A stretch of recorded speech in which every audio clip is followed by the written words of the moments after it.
Hello बच्चों। तो आज हम लोग डिस्कस करेंगे सॉल्यूशन का नेक्स्ट टॉपिक सोलबिलिटी। मेरा नाम कृष्णा कुमार है।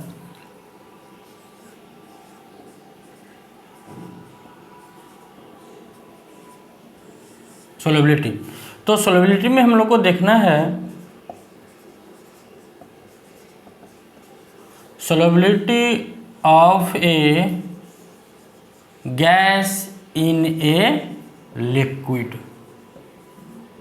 Solubility of gas in a liquid, जैसे कि हम लोग जानते हैं कि जो एक्वाटिक एनिमल्स होते हैं वो ऑक्सीजन को डिजॉल्व ऑक्सीजन को वो क्या करता है, लेता है अपने गिल्स के थ्रू, तो वो ऑक्सीजन वाटर में क्या होता है, डिजॉल्व होता है। या जितने भी कार्बोनेटेड बिवरेजेस होता है उसमें क्या होता है, कार्बन डाइऑक्साइड डिजॉल्व होता है। ठीक है। तो इसमें कि कौन कौन से फैक्टर्स हैं, factors affecting the solubility of a solid in a liquid. ठीक है बच्चों। तो पहला है nature of the solid. Second है nature of the solvent. Next है टेम्परेचर एंड नेक्स्ट है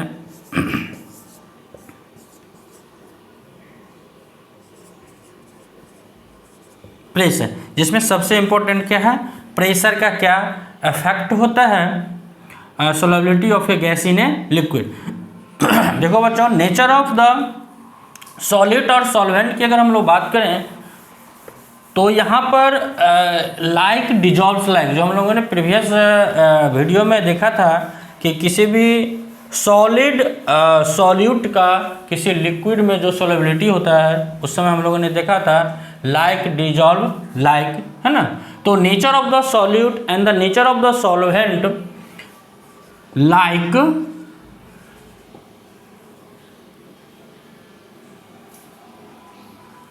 लाइक डिजॉल्व्स लाइक मीन्स कि जो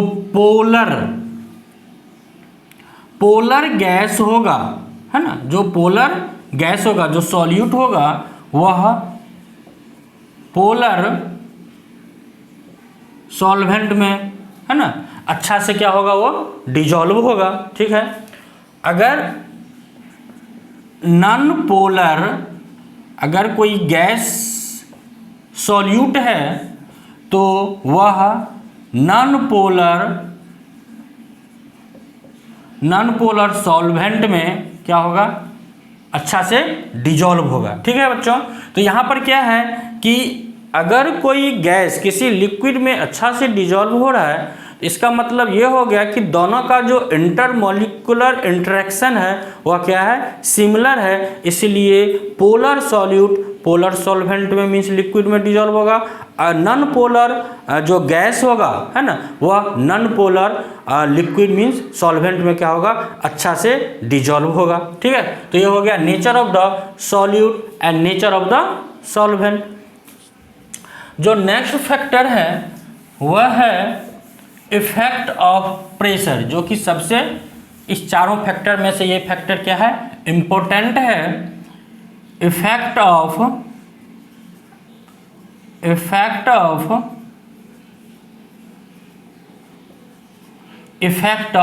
प्रेशर, है ना, ये बहुत ही इंपॉर्टेंट फैक्टर्स है।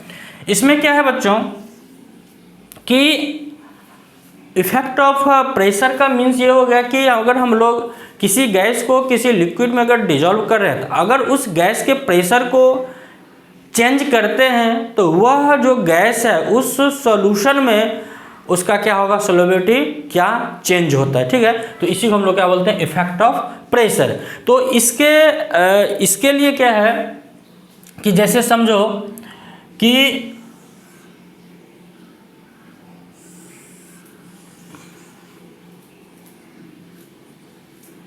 ठीक है,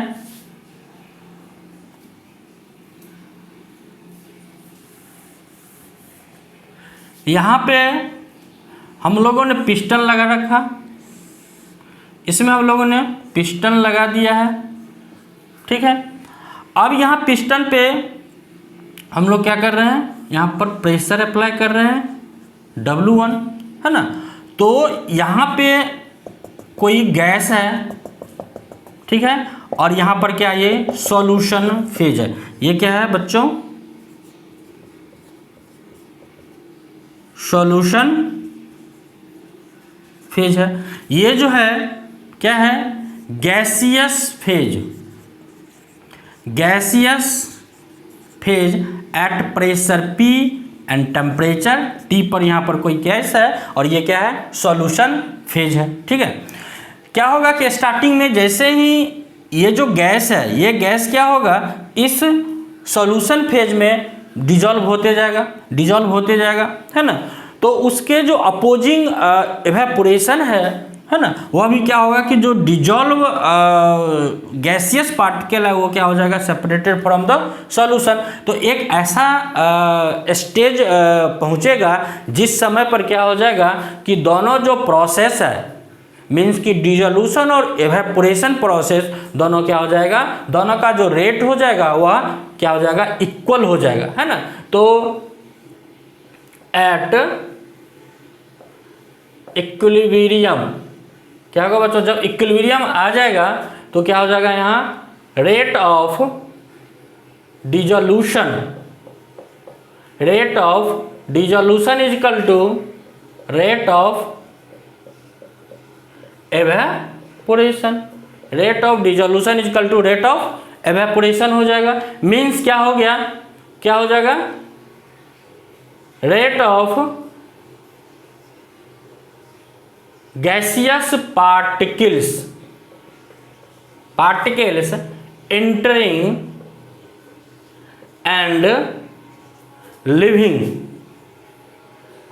and living of the solution phase is same। Means कि जितना गैसियस पार्टिकल यहाँ से इस सॉल्यूशन फेज में जा रहा है, उतना ही गैसियस पार्टिकल सॉल्यूशन फेज से कहाँ चला जाएगा, सॉल्यूशन से बाहर निकल जाएगा। तब उस कंडीशन को हम लोग क्या बोलते हैं बच्चों, एट इक्विलिब्रियम। इक्विलिब्रियम में rate of dissolution is equal to rate of evaporation, ठीक है। अब हम लोग क्या करते हैं यहाँ पे, अब हम लोग यहाँ पर करते हैं कि यहाँ पर प्रेशर को हम लोग इंक्रीज कर देते हैं, है ना। अब इस इक्विलिब्रियम को हम लोग क्या करते हैं, डिस्टर्ब करते हैं बाय इंक्रीजिंग द प्रेशर। अब यहाँ पे देखो बच्चों, अब यहाँ पे हम लोग क्या करते हैं, ठीक है, ये क्या हो गया, जब यहाँ पे हम लोग प्रेशर अप्लाई करेंगे, यहाँ पर पिस्टन है, ये यहाँ पर हम लोग जो है प्रेशर को अप्लाई कर रहे हैं, यहाँ पर W1 है और W2 है, ठीक है। तो ये जो सॉल्यूशन फेज है और ये क्या है, गैस क्या हो जाएगा, यहाँ पे उस फिगर में क्या था, केवल W1 कंप्रेसर लग रहा था, है ना, और यहाँ पर क्या W1 W2 लग रहा है, जिसके कारण ये जो गैस है वह क्या हो जाएगा, कंप्रेस्ड हो जाएगा और इन स्मॉलर वॉल्यूम में हो जाएगा, ठीक है बच्चों। जब ये स्मॉलर वॉल्यूम में हो जाएगा तो यहाँ पर क्या होगा बच्चों, यहाँ पर जब ये स्मॉलर वॉल्यूम में हो जाएगा तो number of gaseous particles per unit volume, है ना, बढ़ जाएगा। नंबर जब ये बढ़ने से क्या हो जाएगा कि number of gaseous particles striking the solution surface increases and hence the number of gaseous particles entering into solution phase will also increases। और जब ये बढ़ जाएगा तो क्या हो जाएगा, यहाँ पर सॉल्युबिलिटी उस गैस का क्या होगा, बढ़ते जाएगा। ये तब तक बढ़ते जाएगा जब तक फिर से नया इक्विलिब्रियम रीएस्टेब्लिश्ड नहीं हो जाता है बच्चों। तो यहाँ पर हम लोग लिख सकते हैं नाउ, है ना, यहाँ पर हम लोग क्या कर रहे हैं, प्रेशर क्या कर रहे हैं बच्चों, इस सिस्टम पर प्रेशर को इंक्रीज कर रहे हैं। प्रेशर को इंक्रीज करने से क्या हो जाएगा कि ये जो है प्रेशर को इंक्रीज करने से ये जो गैसेस हैं, ये जो गैस है यह क्या हो जाएगा, कंप्रेस्ड हो जाएगा, कंप्रेस्ड इन स्मॉलर वॉल्यूम में। ठीक है, जब ये स्मॉलर वॉल्यूम में कंप्रेस्ड हो जाएगा तो number of particles, number of gaseous particles increases per unit volume. Per unit volume में नंबर ऑफ गैसियस पार्टिकल्स क्या हो जाएगा, इंक्रीज हो जाएगा। जब ये इंक्रीज हो जाएगा तो number of gaseous particles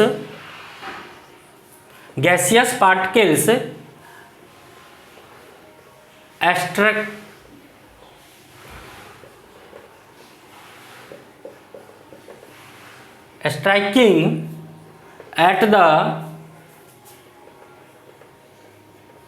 solution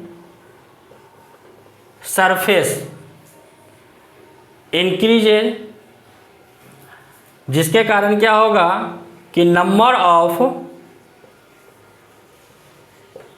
gaseous particles entering into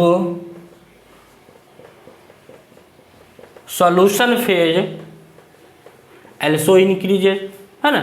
और इससे क्या होगा, सोलबिलिटी, है ना,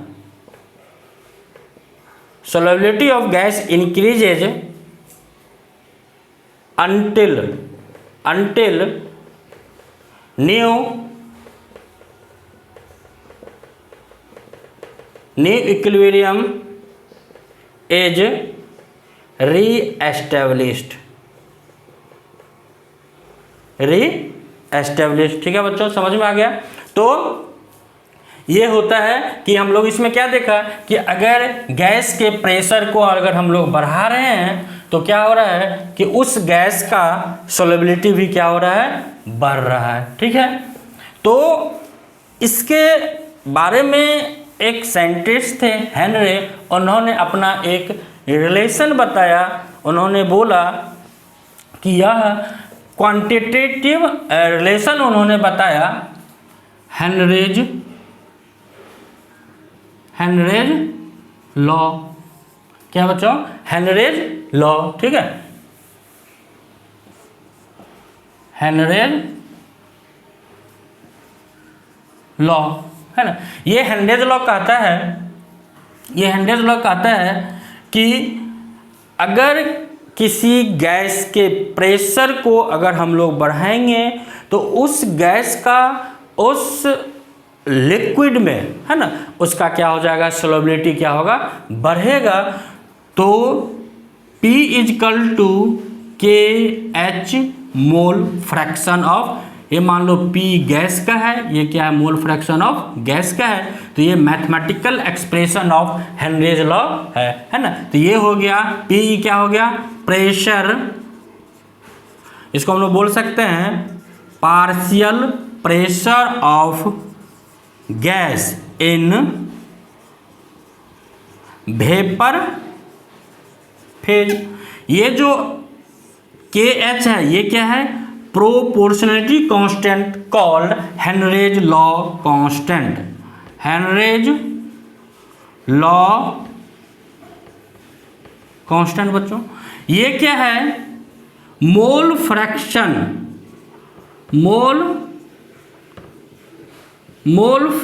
of gas in solution phase. Solution phase में इसका मोल फ्रैक्शन, ये जो मोल फ्रैक्शन है यह मेजर इट्स सॉल्युबिलिटी। ये जो मोल फ्रैक्शन है ये क्या चीज को मेजर करता है, मेजर इट्स मीन्स गैस का सॉल्युबिलिटी को ये क्या करता है, मेजर करता है। ठीक है, mole fraction measure its solubility. ठीक है बच्चों, तो ये हो गया mathematical expressions of Henry's law, Henry's law. ठीक है, अब इसमें क्या है कि ये जो हेनरीज लॉ कांस्टेंट है, ठीक है, हेनरीज लॉ कांस्टेंट है के एच, इसका क्या क्या कैरेक्टरिस्टिक्स है। ठीक है बच्चों, हेनरीज लॉ कांस्टेंट का क्या क्या कैरेक्टरिस्टिक्स है, तो ये है कि इसका जो के एच का जो यूनिट होगा, जो प्रेशर का यूनिट होता है, मीन्स कि एटमॉस है ना, बार होगा, किलो बार होगा, टॉर होगा, है ना, ये सब इसका। अब ये जो के एच का जो वैल्यू है ना, के एच का जो वैल्यू है वो क्या है, function of the nature of the gas. अलग अलग गैस के लिए इसका वैल्यूज होगा, क्या होगा, अलग अलग होता है।